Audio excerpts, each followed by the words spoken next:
The winter of 1856 didn't just arrive, it buried the valley. Each blizzard left more families starving. At the Harris cabin, a figure hammered on the door. Charles Borden, once the loudest mocker, now hollowed by hunger. Charles, you look like you've been chewing on birch bark. Please, James, my wife is fading. We haven't eaten in days. James said nothing. He carried out a glass jar, glowing amber in the firelight. Tree sugar, from maple and birch sap. You called it a fool's errand. That kept you alive all this time? The trees are food. I told you. You just didn't want to see. But that was the end. The beginning came months earlier, when James Harris walked into the woods alone. It started with a single tap, a bucket, and a faith that the forest would provide. The first tap went into the biggest maple near the creek. James drove the spile with 3 sharp hammer blows, and clear sap began to weep from the wound. James, you've been at this all week. You really think a few drops of tree water will keep us through next winter? It's not water. It's sugar. The forest has been storing sunlight in these trunks for decades. We just have to cook it down. And it's not just maple. Birch will give too, once the nights start to warm. Sweeter than you'd think. Birch? I never heard of anyone eating birch. You never heard of anyone surviving a winter on tree sugar either. But you will. By noon, they had a kettle over the fire, sap bubbling inside. James poured bucket after bucket, and the steam carried a faint sweetness into the cold air. It smells like roasted nuts. When the syrup thickened and coated a wooden spoon, James held it out to Mary. She tasted it and closed her eyes. The first jar was filled that night, a small promise sealed in glass, glowing amber against the lantern light. The town noticed James Harris never came to the trading post, and when they learned why, they laughed. Tree water. The man's cracked. He'll starve before spring. James heard the mockery, but only added wood to the fire. The kettle boiled on. He's not crazy. There's sugar enough in the forest to see us through. The other women shuffled and looked away. No one believed her. Let them laugh. A spoonful of this will be worth more than their flour come January. You really think you can live on tree sap, Harris? You'll be skin and bones. Maybe, but at least I won't be knocking on your door when the snow shuts us in. I don't care what they say. This syrup, it's real food. I feel it. By the first snow, the cellar held 24 jars, and Charles kept telling the town James would starve. Charles couldn't let it go. He came to the cabin while James tapped the birch grove. I'll wager you, Harris, 100 pounds of flour says that syrup rots before winter's over. I'll take that bet. But you'll see, sugar doesn't rot. It lasts. James turned back to his hammer. The birch spile went in, and a thin, sweet sap began to weep. You just bet our whole winter on sap, James. No, Mary, I bet on the forest. And the forest never owes a debt it can't pay. That week, Mary helped boil twice as long. The cellar swallowed more and more jars. Look at this. Sugar crystal, hard as rock candy. That'll keep us through a siege. By the time the valley braced for winter, the bet was known in every corner, and James had 24 jars sealed. The blizzard struck without warning, burying the valley under 4 feet of snow and a silence that lasted 5 days. While the valley disappeared, the Harris cabin glowed like a lantern in the whiteout. I've never heard a wind like that, like it wanted to peel the bark off the trees. Let it try. The trees know more about standing than the wind knows about blowing. When the storm broke, James went straight to his trees. The bark was scarred, the taps buried, but sap still dripped, slow and sweet. The forest doesn't surrender. We'll boil again today. By nightfall, Mary sealed 3 more jars on the windowsill, where morning light would find them. Flour's getting dear. Mrs. Anderson told me they're down to half a sack, and the storm's only the first. Across the valley, families watched their larders shrink. The bet on tree sugar was no longer a joke. The first true test had passed. James's family slept full, but the winter was only beginning to show its teeth. 3 days after the blizzard, Charles Borden stood in the town square, his voice carrying over the snow. He reminded the whole valley about the wager. 100 pounds of flour against his rotted sugar. I'll have a new coat off the fool. James traced the weather signs in a worn almanac. Low sun, high wind, it would be a long winter. 2 more months of this cold, and the whole valley will be scraping bark off the trees. At the well, the women no longer laughed about tree water. They're afraid. Even Charles can't hide the emptiness in his store. The trading post shelves were thinning.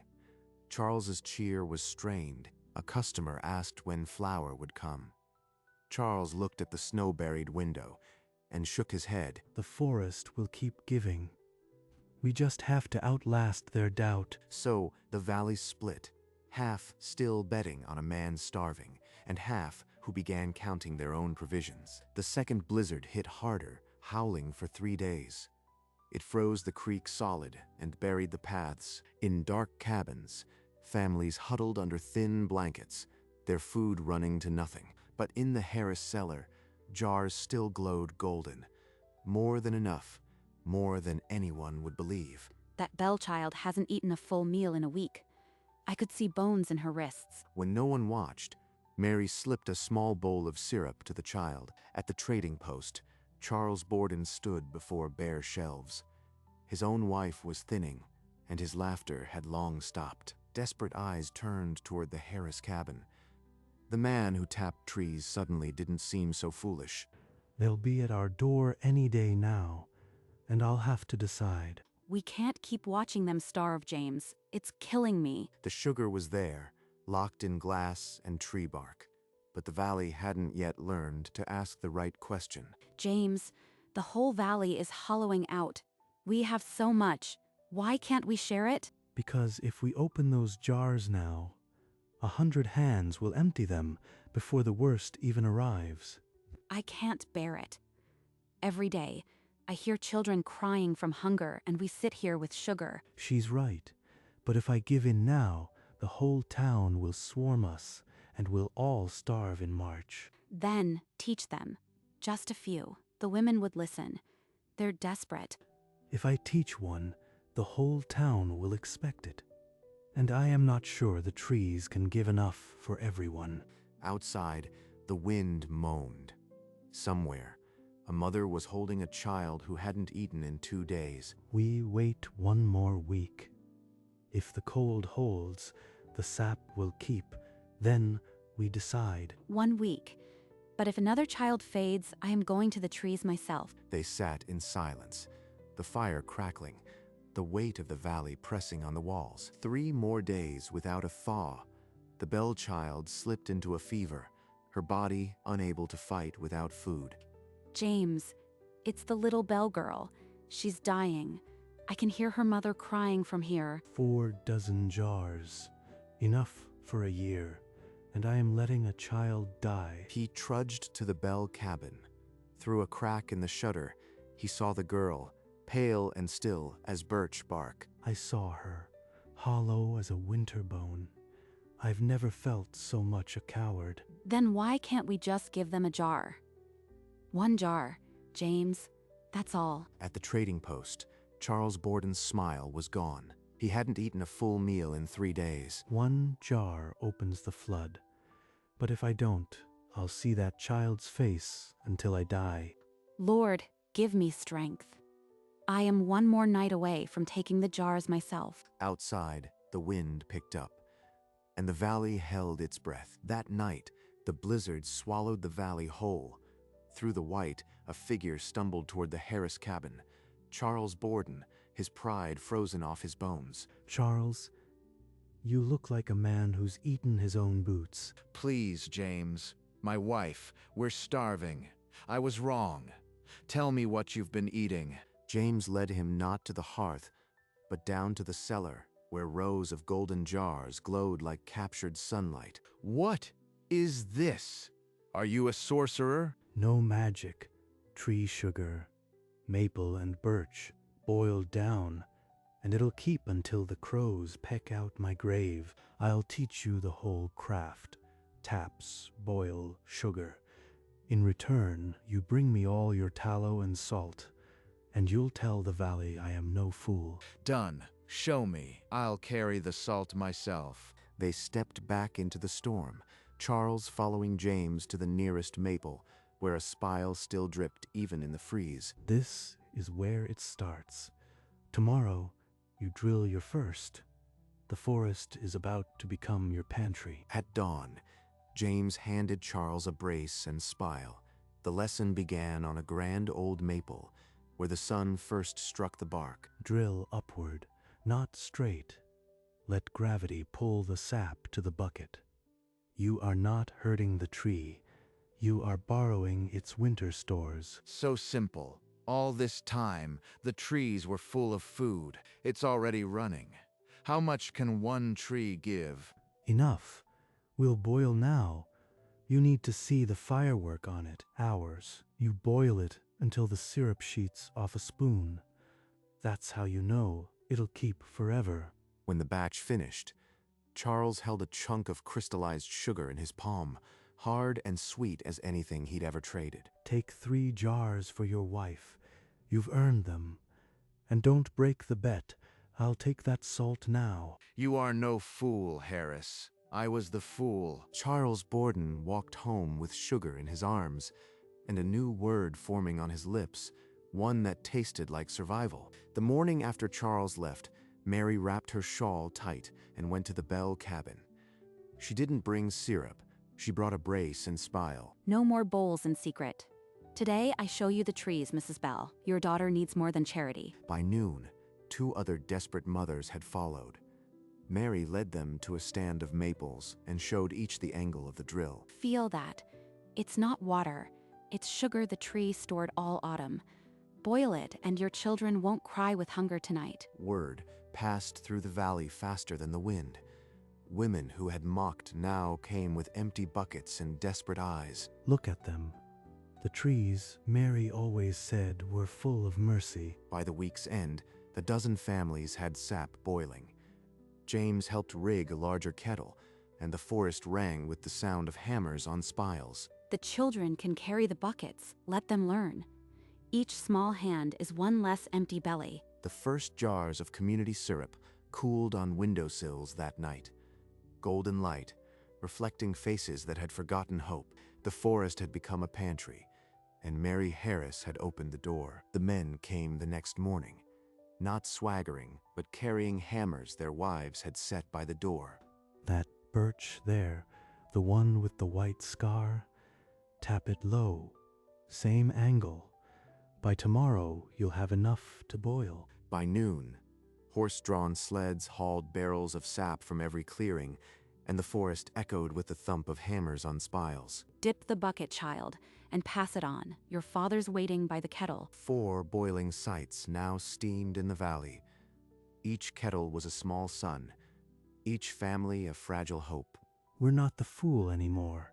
The valley's eating now, but winter still has teeth. James moved among the trees, adjusting a spile here, testing a boil there, his isolation replaced by a quiet command. Every bucket we fill is a meal we don't have to beg for. Yet the snow held deep, and the far hills still wore white. The valley knew the real test lay ahead. But for the first time, the forest was answering back, one drip at a time. The first full batch from the communal boils was sealed at dusk, 30 jars of dark amber syrup, heavy as hope. At the Bell cabin, the child who had barely lifted her head now held a bowl of sweetened porridge, her eyes bright again. Charles Borden set his own jars on the windowsill, 6 of them, proof that even a mocker's hands could learn the trees. Even Charles has jars now. The bet's buried, but the hunger's still waiting. Then the forest will keep giving. It's given us a chance, James. That's more than we had before. Laughter drifted from more than one cabin that night. A fragile sound, but real. The valley had not beaten winter, but it had found a weapon against starvation, clear, sweet, and flowing from the bark. One hard freeze could still stop the flow. We're not saved yet. Then let's fill every jar while the sap runs. Hand me that bucket. The work went on, not celebration yet, just survival pouring steady as sap into glass. The thaw softened the snow as Charles Borden stepped into the town square, his voice unsteady. I called you to speak truth. I wagered against James Harris and lost. His syrup saved my wife. Every mockery I spoke. Tree water. Fool. I swallow now. He's why half of you still have children. You owe me nothing, Charles. The bet was never about winning. It was whether the trees could feed us. The crowd shifted. Some looked down. Women who had laughed now clutched syrup jars under their shawls. He broke his own pride for truth. The valley won't ever call James a fool again. I'll bring the salt I promised, but my debt is bigger than any sack. Teach someone else. That's all I ask. James walked toward the forest, leaving the square quieter than it had been in months. Charles remained, looking past the cabins to the trees, the valley's new pantry. The days lengthened. A flock of birds crossed the gray sky, and the snow slowly retreated. Yet, the sap never stopped. Each morning, buckets still filled with sweet water. The forest has become a communal kitchen. I hear hammers from dawn to dusk. The family's syrup stores held enough for this winter, and the seed of the next. Each drop is a meal. We'll never face hunger the same way again. I didn't save them, Mary. The forest did. I just showed them where to look. One afternoon, a woman taught another the drill angle without need of James or Mary. The knowledge had spread. It's not ours anymore. It belongs to the valley. The deadliest winter in memory had met a pantry no one saw coming. Next winter, we'll tap twice as many, and no one will call it tree water. Mary took the children into the forest as the last snow melted, and she taught them to read the bark before reading any book. You'll learn the angle today. When you are grown, your own children will learn from you. She guided a small hand on the drill, and the sap began to flow. A new generation learning the oldest lesson of the woods. A spile for every new family. The forest has enough. That spring, a hand-drawn map appeared in the trading post, marking every sugar tree in the valley as commonwealth. 12 barrels of maple sugar traded fair. No man in this valley will ever starve again. The valley's larder isn't in the ground.